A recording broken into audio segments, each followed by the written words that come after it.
Queridos bibliófilos e queridas bibliófilas, abandonem a ideologia. Hoje vamos falar sobre o capítulo 6 do livro Além da Ordem, de Jordan Peterson. Vamos lá!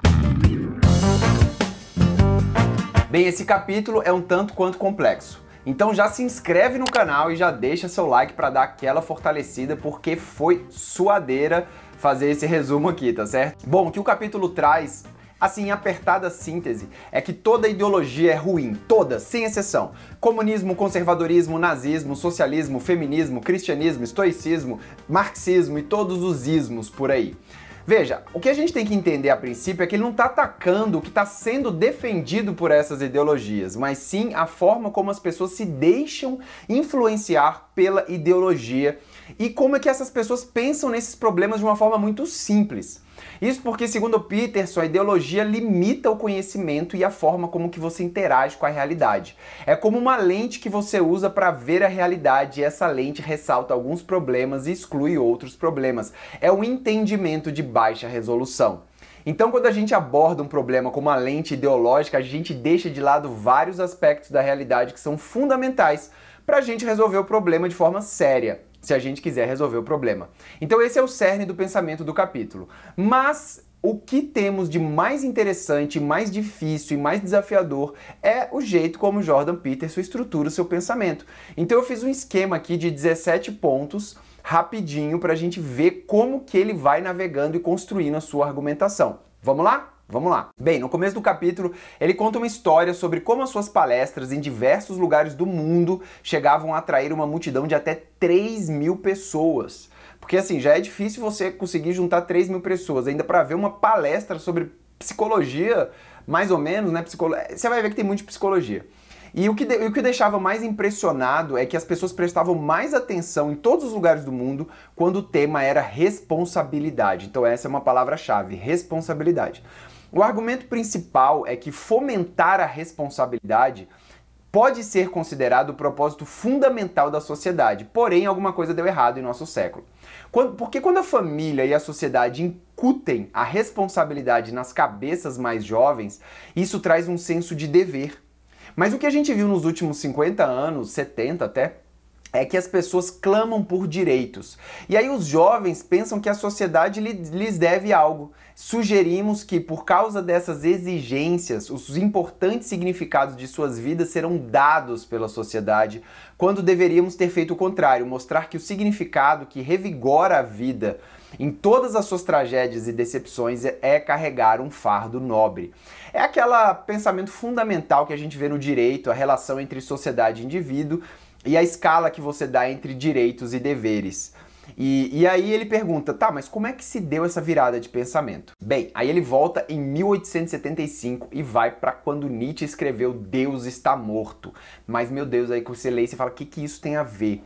Mas vamos lá, o que ele quis dizer, o que ele traz é que Nietzsche não escreveu esse pensamento de forma exultante, ou seja, feliz. O que ele quis dizer é que os valores judaico-cristãos, que eram a base da sociedade ocidental, a base moral, eles foram submetidos a uma crítica racional pela ciência. E, mais do que isso, a ciência matou Deus. A divindade todo-poderosa fora fatalmente contestada. Uma crise de valores na base da sociedade. E aí ele viu um aumento exponencialmente devastador do niilismo. O que é o niilismo? O niilismo é um ponto de vista que considera que as crenças e os valores tradicionais, como a religião, por exemplo, são infundados e que não há qualquer sentido ou mesmo utilidade na sua existência. Então, como alternativa, sugeriu Nietzsche, as pessoas iam recorrer à identificação de alguma ideologia totalitária e rígida para substituir o monoteísmo que elas estavam acostumadas. E Nietzsche estava certo nesse prognóstico. As pessoas recorreram a uma ideologia que ele falou que era ou uma dúvida enganadora ou uma certeza esmagadora. Então as pessoas querem uma certeza esmagadora ou uma dúvida enganadora. Então a gente tem um mundo agora pós-Deus, com teorias científicas objetivas, mas sem nenhum valor moral para o ser humano. E como não existe vácuo no poder e as pessoas precisam de ter uma fonte moral, elas precisam de um guia social, onde que elas vão achar tais valores? E aí surgem os estados totalitários, a Alemanha nazista, a União Soviética e a China comunista. Um estado que é nihilista, não tem fé, e é ideologicamente dominado. Aí ele fala, tá, mas por que o valor é tão importante? Se a ciência não consegue comprovar a importância do valor. Aí ele fala, olha, embora subjetivo, ele existe na realidade. O valor existe. Então quando você, eu, qualquer pessoa passa por uma experiência religiosa subjetiva, existe algo que se manifesta dentro dessa pessoa, mesmo que a ciência não consiga explicar o que é isso. Então, isso não quer dizer que isso tem que ser descartado.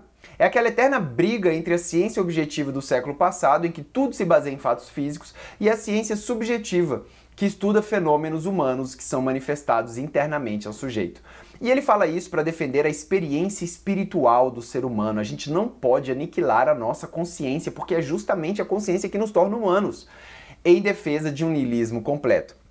Isso porque nós vimos as consequências das alternativas totalitárias, ou seja, cara, então assim, a gente tem que valorizar a moral sim, porque as alternativas totalitárias nas quais o coletivo deve carregar os fardos da vida, traçar o caminho adequado e transformar o mundo, foi uma terrível utopia. Aqui a gente começa a ter um vislumbre então da responsabilidade. Então ele fala, cara, o valor moral é importante, não tem mais Deus, não, Estado totalitário não é legal. Então vem o indivíduo, até porque ele é psicólogo, ele sempre vai colocar o indivíduo na jogada. Então a gente tem que perceber que o que ele levantou lá no começo sobre responsabilidade, ele começa a trazer aqui. Para a gente entender a sociedade, a gente precisa colocar na jogada o próprio indivíduo. E aí ele fala, como uma teoria de baixa resolução, como o comunismo, por exemplo, leva em consideração o ser humano dentro dessa equação. Como é que uma teoria vai levar em consideração cada ser humano? Porque cada ser humano é diferente. Por exemplo, ele dá um exemplo. Às vezes uma pessoa é pobre, ela não possui bens. Aí o comunismo fala, não, o problema dela não possuir bens é porque ela está sendo oprimida por outra parte da sociedade. Beleza, né? Agora, mas existe uma porção substancial dos oprimidos que são incapazes, inconscientes, tolos, libertinos, loucos, violentos, ressentidos, invejosos. Então, como é que você vai pegar, tratar cada um desses de uma forma igual? Você vai pegar, não, todo mundo que é pobre vai para essa categoria, todo mundo que é rico e dominante vai para essa categoria, mas às vezes os opressores são educados, criativos, capazes, inteligentes, honestos e compassivos, e o contrário também, sabe?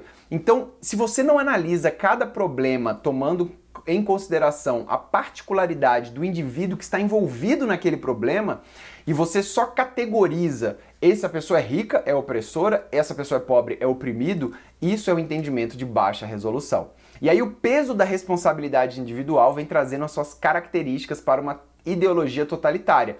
E o comunismo, que fica muito lindo no papel, tem um grande problema que se chama ser humano, que estraga todo o plano comunista. Aí ele vai falar como é a fórmula para se criar um falso ídolo, ou então um guia prático para como se fazer uma ideologia, mostrando assim que todas elas possuem um denominador comum, por isso que ele não fala para você seguir ideologias, porque todas têm um cerne ali. Então, moral da história, cuidado com os intelectuais, porque quem faz as ideologias são sempre os intelectuais. Cuidado com os intelectuais que transformam em monoteísmo as suas teorias de motivação. Ele diz que a tentação de se fazer isso é a simplicidade, é a facilidade e a ilusão de domínio. A simplificação da realidade para que possamos dormir com a mente tranquila. O maniqueísmo, o dualismo do bem e do mal. E aí fica tudo muito simples. Então, por exemplo, no comunismo clássico, os opressores e oprimidos, e cada ideologia tem o seu maniqueísmo ali. Mas por que essas ideologias possuem tanto sucesso, então, dentro da sociedade? As pessoas não percebem isso por conta do ressentimento. Aí ele vem com essa ideia que é muito legal, o ressentimento hostil que ele chama, que eu acho que a gente pode chamar de inveja, que é quando alguém olha para o seu próprio fracasso individual em comparação a outras pessoas que alcançaram sucesso e status elevados dentro de qualquer sistema, e atribui ao próprio sistema o seu fracasso. O sistema é arbitrariamente taxado como injusto. Os bem-sucedidos são considerados exploradores e corruptos, pois podem ser julgados de maneira lógica, como beneficiários indignos de um sistema injusto. Mas Peterson argumenta que seguir esse caminho do ressentimento é arriscar uma amargura tremenda, em parte porque você identifica um inimigo externo e não interno. E aí você tira a responsabilidade do seu colo e coloca a responsabilidade na conta do sistema. Tal divisão do mundo em um diabo externo e um santo interno justifica o ódio proveniente do senso de superioridade moral. Eu sou melhor e o sistema é injusto. Essa é uma armadilha terrível. Uma vez identificada a fonte do mal, torna-se dever dos justos fazer o quê?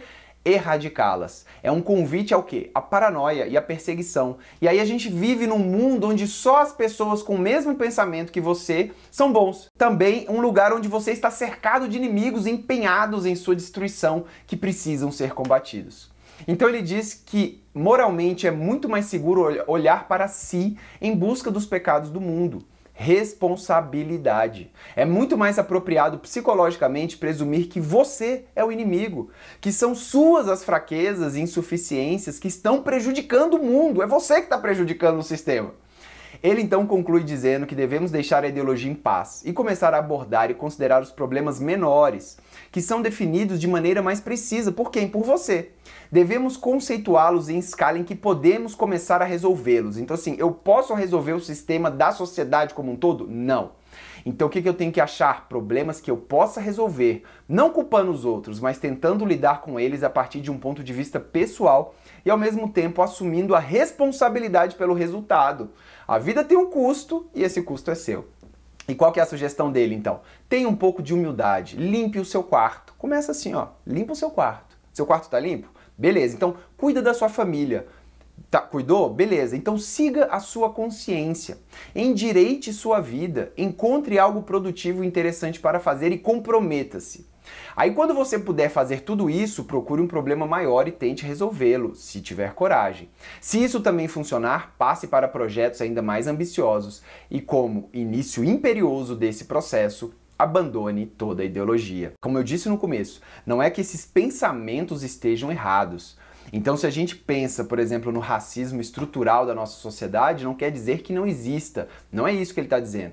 Ele está dizendo que você tem que fazer a sua parte para resolver esse problema. Como? Cuida primeiro dos seus problemas. Começa a arrumar a sua vida, começa a arrumar a sua mente. Deu certo? Vai um passo além. Faz uma faculdade, vai estudar, vai trabalhar. Deu certo? Vai um passo além. Aí sim você vai chegar num ponto onde você vai discutir toda uma cultura e toda uma agenda de uma sociedade, porque às vezes acontece que a maioria das pessoas chega e fala, não, é essa a ideologia porque foi falado desse jeito, como se fosse uma religião, como se fosse um monoteísmo que só existe aquilo, e eu vou seguir isso, mas isso é uma baixa resolução para você navegar na sociedade. Você tem que ver as coisas de uma perspectiva interna, se arrumando primeiro e não colocando de cara a culpa no sistema porque a sua vida está ruim. Ah, eu não consigo emprego, o problema é que não tem mais emprego no Brasil. Cara, tem muita gente trabalhando aí. Será que realmente não tem mais emprego ou você que não é qualificado o suficiente para arrumar um emprego? Então assim, a gente tem que ponderar essa fala dele porque ele está falando para uma massa de pessoas. Ele está falando para um grande número de pessoas que não tem a sua vida nem posta em organização primeiro. Lógico que existem pessoas que já estão girando lá em cima que o dever delas e coragem delas é assumir um problema maior para começar a mudar, inclusive problemas estruturais da sociedade. Agora, você deve abandonar a ideologia para começar um processo imperioso de o inimigo está dentro. Se eu melhorar, eu começo a melhorar tudo ao meu redor, começo a melhorar minha vida e começo a entender e navegar pelo sistema. Porque o sistema ele sempre vai existir. Só que você pode navegar melhor pelo sistema se você for uma pessoa melhor para você, com seus objetivos e para onde você quer. Lembre-se de se inscrever no canal, pois assim você não perde nenhuma atualização. Inclusive, ainda temos mais 6 capítulos para analisar deste livro e muito mais conhecimento virá. Muito obrigado pela audiência, um grande abraço, boa sorte e até a próxima. Valeu!